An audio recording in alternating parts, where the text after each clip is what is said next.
Thanks so much for being here, you guys. We had a big announcement today, filed a big lawsuit, and basically how it's going to work is the Attorney General is going to speak for a few minutes, and then we have invited people that have been impacted by these tariffs who are going to come up and each say some words, and then Dan will wrap it up, and then we'll open it up for Q&A. So. Well, thank you all for being here today. President Trump's stance on national economic policy and tariffs has been nothing short of chaotic. It's put our economy on tilt. It's already begun increasing prices on things we regularly buy, from groceries to utility costs. And a lot of people don't know that Oregon gets more than 70% of its natural gas from Canada. And it's forced us into trade wars. And ultimately, it is going to cost our state jobs and our country jobs. Academic research cited by President Trump's own administration concludes that 95% of the cost of tariffs will be passed through to domestic consumers, and that's you and me. It's effectively a tax that all of us are going to be paying. An Oregon economist estimate that the average household in Oregon is going to pay $3,800 more a year for everyday goods. And I don't know many families in this state that can afford that type of a price hike. This is money our families need for groceries, childcare, retirement, or to put aside for their children's education. A couple of real-world examples that have recently happened in this state. The Oregon Department of Transportation recently learned from its vendors that there is going to be a 7.9% price increase across the board that is going to happen into the indefinite future because of these tariffs. At the University of Oregon, they recently ordered a cryogenic system from the Center of Optics, but because it didn't arrive until after the new tariffs took effect, they had to pay an extra $18,000. And these are just a few of the real-world examples that we're experiencing here in Oregon. Oregon cannot sit quietly while the president takes actions that are going to cost us jobs, increase the prices that we pay, and harm our economy. Today, the Oregon Department of Justice is leading a coalition of 12 states in filing a lawsuit challenging the legality of President Trump's tariffs. The lawsuit has been filed in the United States Court of International Trade and focuses on 4 executive orders that claim the power to set tariffs through an unprecedented misuse of emergency powers. The president has a tremendous amount of power, but he, just like everyone else, must follow our Constitution and our laws. Congress has the sole authority to set tariff policy, and to that end, Congress has enacted various laws that allow the president to implement tariffs under certain conditions, and most importantly, certain safeguards. And it's these conditions and safeguards that the president doesn't like. The conditions and safeguards include things like a limitation on the duration and amount of tariffs, annual review requirements, and safeguards that are intended to protect and promote our economy. And in fact, Republican and Democratic presidents have exclusively followed these laws when implementing tariffs throughout the years. Even President Trump, during his 4 first years in office, used these laws to implement tariffs. In contrast, President Trump has implemented these most recent tariffs by misusing an emergency power, the International Emergency Economic Powers Act, and he has done so for the sole purpose of avoiding oversight and the safeguards that Congress has put in place. And it's important to note that absolutely no president in our country's history since the enactment of these laws has ever used this law to attempt to pass tariffs. Trump's actions break a 48-year precedent and norms. And more importantly, his actions are just plain unlawful. The whiplash and unpredictability of our current national trade policy feels more like the whims of an angsty teenager than it does a well-reasoned, thought-out economic policy. And the costs of this chaos are being felt across our state. Today, we're joined here by a handful of Oregonians that are going to talk to you a little bit about the impacts that they're seeing on the ground with respect to tariffs. And I'll bring up Representative Daniel Wynn to start first. Thank you, Representative.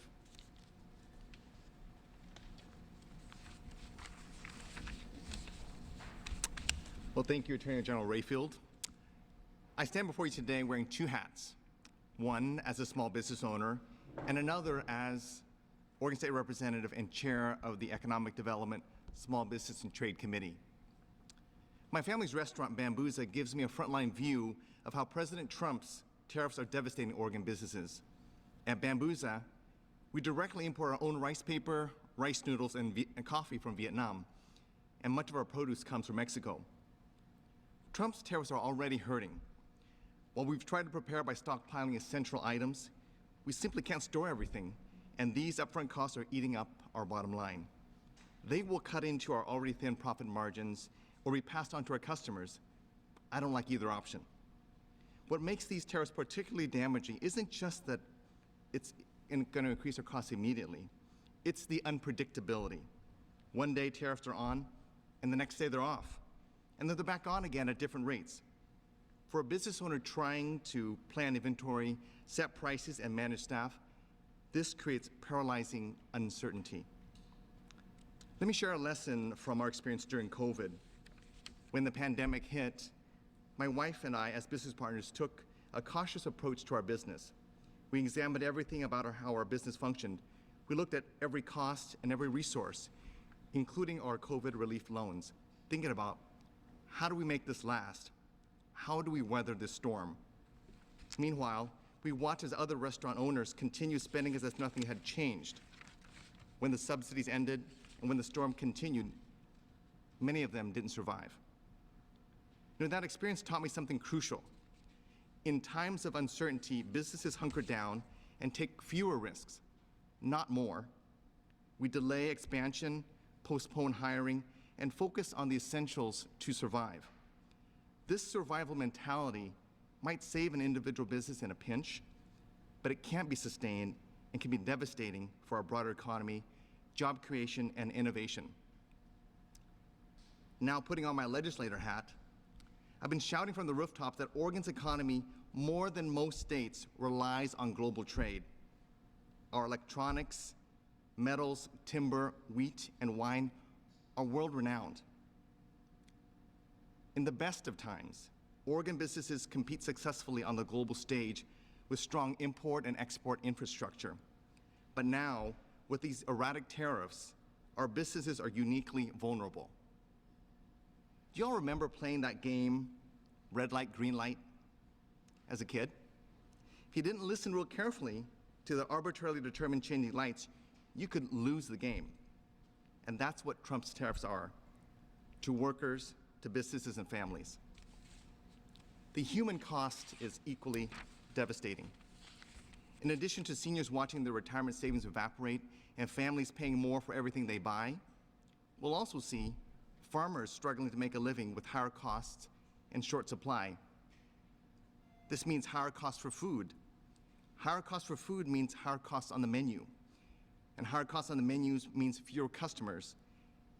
And fewer customers means less hours for workers. And so on. It's a vicious cycle. And it's entirely preventable. The Constitution gives Congress, not the President, the power to set tariffs. This isn't just a legal technicality. It's a crucial check on the executive power that prevents exactly the kind of economic chaos we are experiencing right now. That's why this lawsuit is so important. It's not about politics. It's about protecting Oregon businesses, workers, and families from economic harm. It's about restoring the certainty and predictability that all businesses need to thrive. Thank you.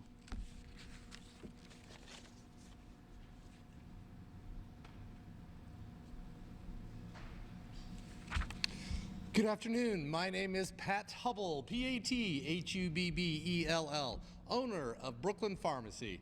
We are a pharmacy that's been in the Portland area since 1897. I bought the pharmacy in 2017, and we are heck bent on keeping this pharmacy open. There are some things that are causing some issues here. Number one, pharmacies are already closing, all right? So we're getting this tariff, and I'm going to explain why this is even more problematic. Now let's get to my notes here. I was a little off text there. Okay. The pharmaceutical supply chain is global. A very high percentage of my products are from other countries, okay? So, for example, some other companies say they can pass on that cost. I cannot. I am in contracts with insurance companies, and they will pay me the rate at which they pay me, and they are very slow to respond to any changes that occur. So that puts pharmacy in a very, very hard predicament. The pharmaceutical supply chain is global. Many of the raw ingredients to make pharmaceuticals and the medications themselves come from countries hit hardest by these tariffs. Pharmacy drug inventories contain about 60% or more of medications that are purchased outside this country. My pharmacy, probably about 80%, really high percentage. There will be a significant rise in medication costs for pharmacies and patients. Experts predict that the prices would be more than 15%. Now, that's hard to measure because we have co-pays, we have high deductible plans. It's a very complex, convoluted system, but I'm here to tell you pharmacies will suffer, pharmacies will hasten their closures. In fact, it's going to be hard on me to make decisions whether I can stay in business. Can I weather this storm? I don't know. So these are very important tariffs that affect my livelihood and my community. You know, we've been serving the community of Brooklyn and Portland since 1897, and I'd hate to see that stop because we provide superior pharmaceutical care. Everyday medical supplies will cost more. I mean, test strips, you know, blood pressure cuffs, ostomy supplies, things that people need every day to sustain their lives. That price is going to go up. So we want to be aware of that. Let's go turn the page here.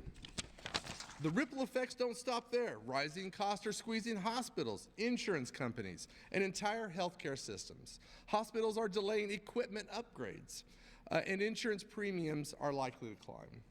For patients, this means a higher out-of-pocket cost and reduced access to care. And we all know that there's already pharmacy deserts in the state of Oregon. People don't have access to pharmacy right now, and this is going to make it worse. 1 in 3 Americans already struggles to afford their prescriptions, and again, this will hasten that effect. These tariffs are making a bad situation worse. It is my intention to keep Brooklyn Pharmacy open to the Portland community to provide superior pharmaceutical care through innovation, immunizations, medications, and I put a heaping spoonful, but I'm going to say a heaping cupful of passion to keep this thing going. But it is truly important that these tariffs do not continue as we try and stay alive and take care of our communities. Thank you.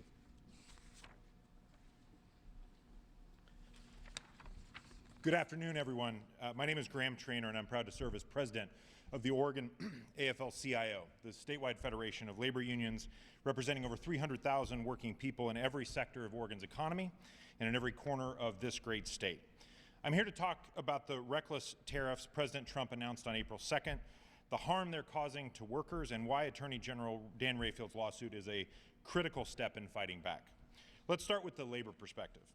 Tariffs can absolutely be an effective tool to protect jobs and industries, growing our domestic manufacturing base, creating good union jobs, and strengthening critical supply chains requires policies which address complex issues, such as differences between countries or across countries in air and water quality standards, minimum labor rights, and respect for democratic values. And the strategic use of tariffs are a necessary part of that work. But these tariffs announced on April 2nd are anything but strategic. They're chaotic and they're devastating for workers. In Oregon, the uncertainty and chaos with this on-again, off-again tariff policy is hitting industries like manufacturing, agriculture, and construction hard. Workers are left wondering if their jobs will still exist tomorrow, and that uncertainty is unacceptable. The economic fallout is also already clear. Take the Port of Portland, Oregon's gateway to global trade. Trump's trade chaos has disrupted supply chains and spooked businesses, leading to delays and higher costs. For workers, this means fewer hours, stalled projects, and shrinking paychecks. And it's not just the big industries either. Small businesses are feeling the squeeze too. And when costs go up, jobs are often one of the first things to go. So that's why AG Rayfield's lawsuit matters. It's about more than just challenging the president's overreach. It's about standing up for Oregon's working people and families. The president's reckless tariff announcement on April 2nd is threatening our livelihoods, and this lawsuit is one of the necessary steps to restore stability and fairness. What we need is a comprehensive trade policy that puts workers first. That means targeting unfair trade practices, investing in domestic industries, and ensuring that tariffs are used strategically, not just as an erratic political weapon. Oregon's workers deserve stability, fairness, and a chance to thrive in a global economy. Instead, they're caught in the crossfire of a trade war that benefits no one. Let me be clear, this isn't just about dollars and cents. It's about dignity. It's about ensuring that every worker in Oregon and across the country has the opportunity to earn a fair wage, support their family, and build a better future. And President Trump's across-the-board tariffs are undermining that promise. And AG Rayfield's leadership with this lawsuit is exactly what we need now to fight back. Thank you.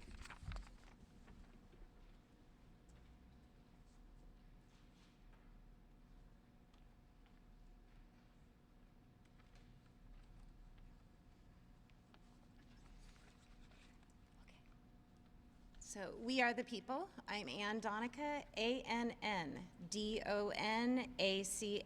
and I'm here with My name is Cody Donovan. C-O-D-Y-D-O-N-A-C-A-S-U-L-L-I-V-A-N. Thank you for having us. We are here to share our concern regarding President Trump's and his administration's actions, including tariffs on our lives. Cody and I represent the middle and lower class income bracket in the state of Oregon. I recently retired from education, and now I am Cody's personal support worker. Even though Cody was the first person in the state of Oregon who experiences Down syndrome to graduate from a four-year university, he has spent the last 3 years searching for a job without success. This is not an uncommon thing for people with disabilities to take this long to find a job. Unfortunately, right now, it's also not uncommon for everyone else. A president should bring a sense of security to all people. Since Trump became president in January, this has been the opposite.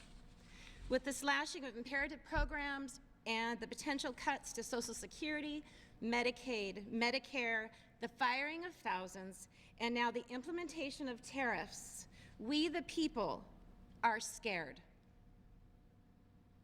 There has been a careless process of hurting everyday people just like us, who don't have the capacity to fight back. The way in which the Trump administration has taken action has shown a lack of planning, no thought, and incompetent people. It has made we the people feel vulnerable and insignificant. Good and innocent people are being thrown underneath the bus.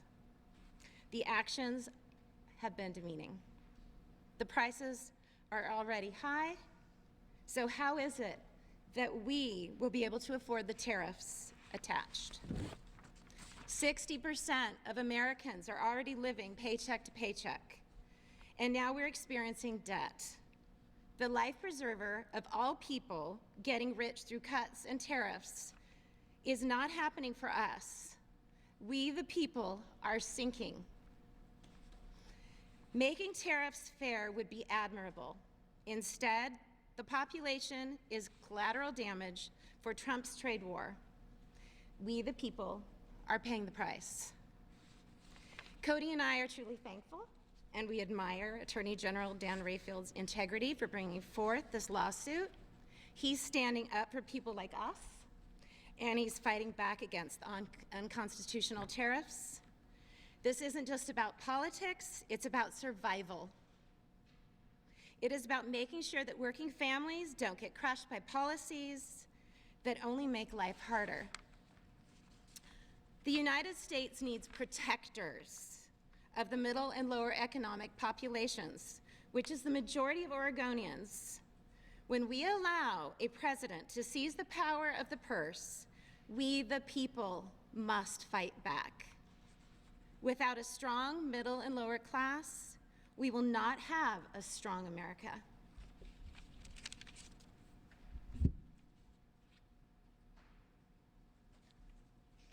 protect our people, protect our people, all of us together. all of us together.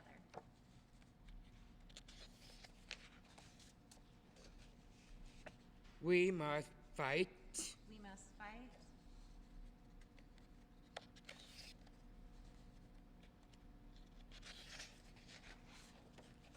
We are for the people. We are the people. It should be all of us. Our people protect and support Oregon. If we fight together, we all will prevail.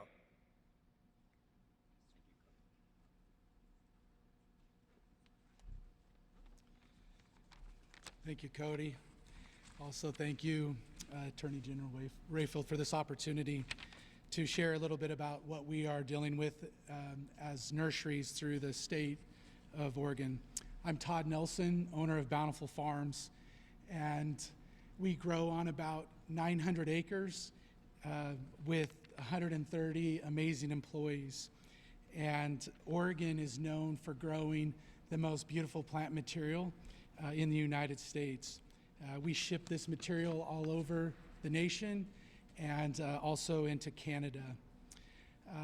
I want to share with you that one of our biggest exporting markets goes into Canada, and about 10% of that market is our Canadian partners up north. The nursery industry is $1.3 million in annual sales. We're the third largest in the nation as far as nursery sales go. Right now, what we're dealing with our customers in Canada is the issue of tariffs. We're working with these customers for 30 years now. They're friends of ours that have been buying our plant material. And due to the tariffs at this time, we have seen our sales drop by about 30%. It takes a long time to grow a tree.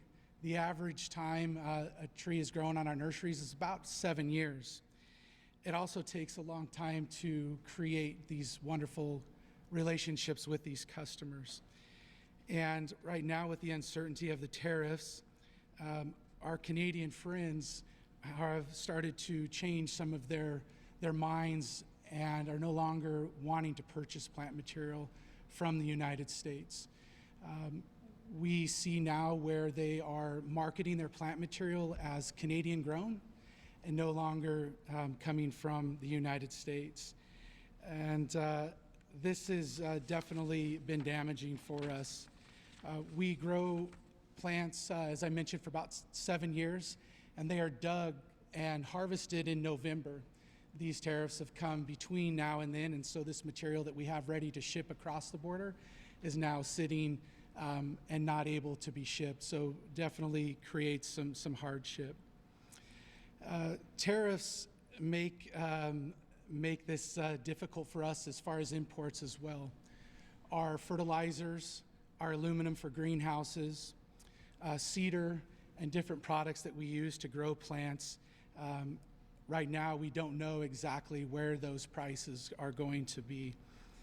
And our fertilizers and potash, nitrogen, phosphorus all come from all over the world.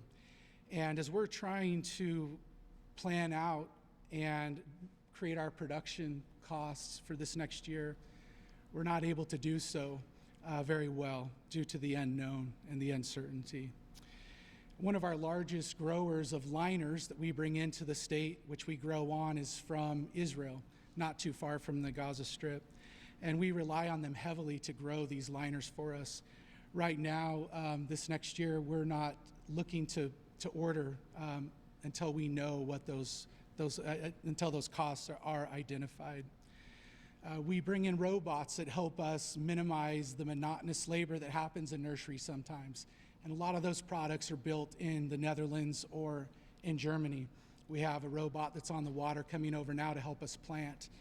And we're still not exactly sure what the final cost will be to get that machine operating. So we these impacts are definitely touching all of us as nurseries and growers in the ag segment.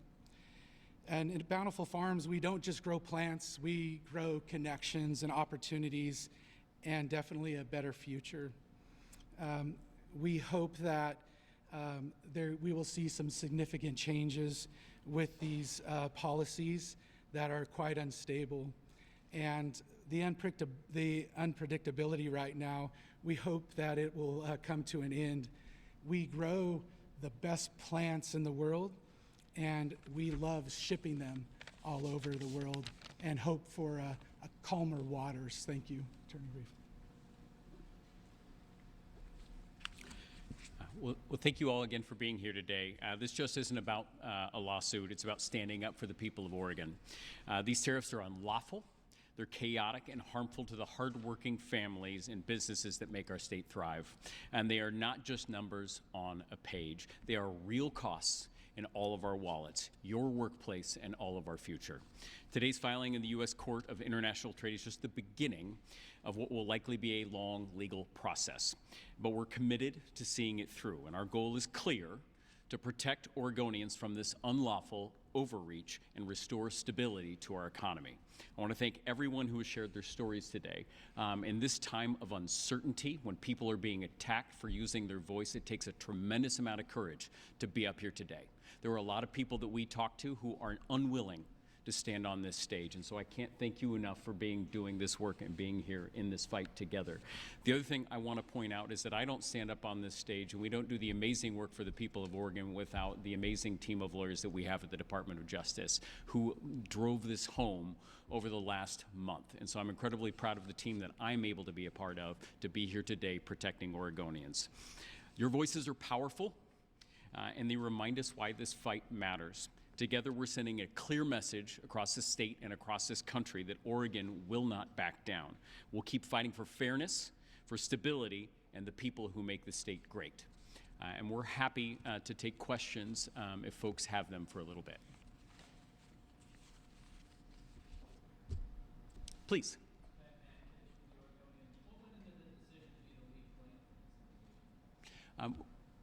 We had been working on this lawsuit, and when I ran for this position, one of the things that I was committed to doing is being the Attorney General for all Oregonians. There are a lot of issues that we could lead on right now. This was one issue that is impacting, as you saw today, every facet of our lives. And this is something that was incredibly important, I thought, for our state to lead on, given all those dynamics.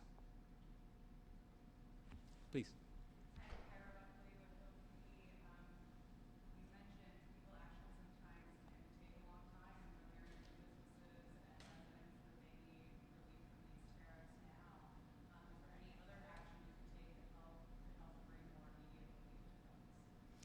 As we're all partnering to take action to move forward on this, you have Congress right now, and I believe Senator Wyden is working on a proposal to kind of cut some of the executive authority that President Trump has. There are other legal motions that we will be looking at, injunction relief down the road to be implementing. I think right now we're still getting the lawsuit filed and then beginning to move into the preliminary injunction stage.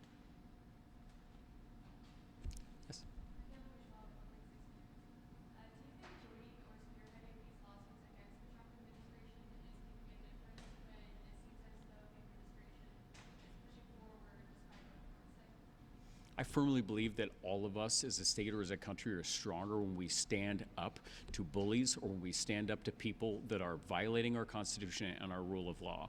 I don't think that we have a choice in these rules not to stand up to that. And the more that we continue to voice our concerns, it will continue to push the Trump administration down. And I have talked about the importance of an independent judiciary more in the last 3 months than I have in my entire life.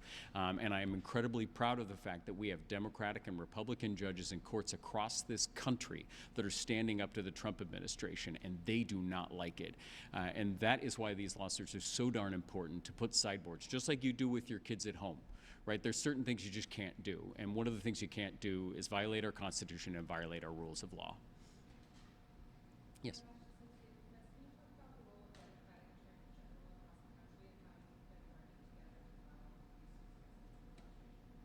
And just like I feel incredibly privileged to be surrounded by an amazing team here at the Oregon Department of Justice, Democratic attorneys general across this country are working together on a myriad of issues ranging from birthright citizenship to funding freezes to today's tariff lawsuits. And we really work together and compile and put our resources together to make sure that we are hitting on all fronts as the Trump administration continues to push the bounds of his legal authority.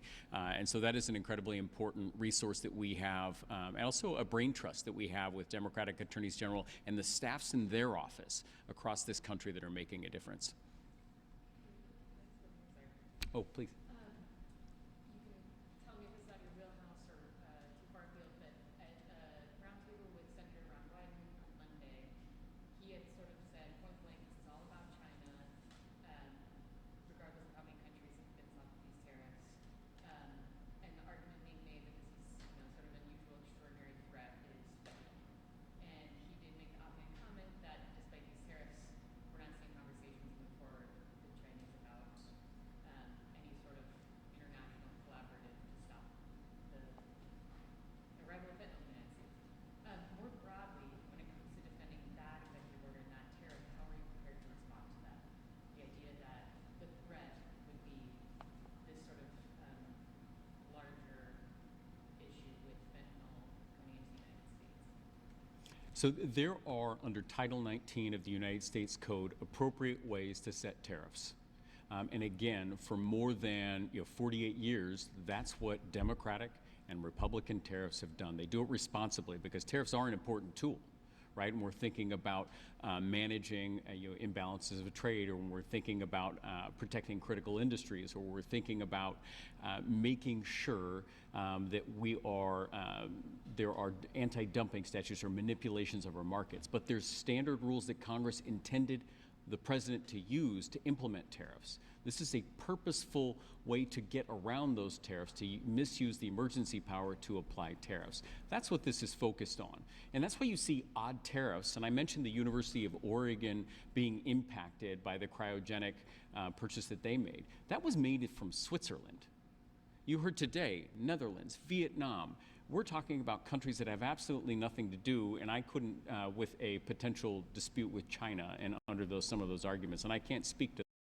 I think what we are focused on is making sure we're applying the rule of law, using the tools that we have to make sure that the president is following the rule of law in the way that Congress intended. Maybe we could take one more and then. Sorry, it's a technical question. When was this litigation filed in the U.S. Court of International Trade? Yeah, the U.S. Court of International Trade is a specialty court that has a tremendous amount of experience when it comes to these issues. We felt it was best to be in front of the people that have the experience with these laws as we're moving forward. All right.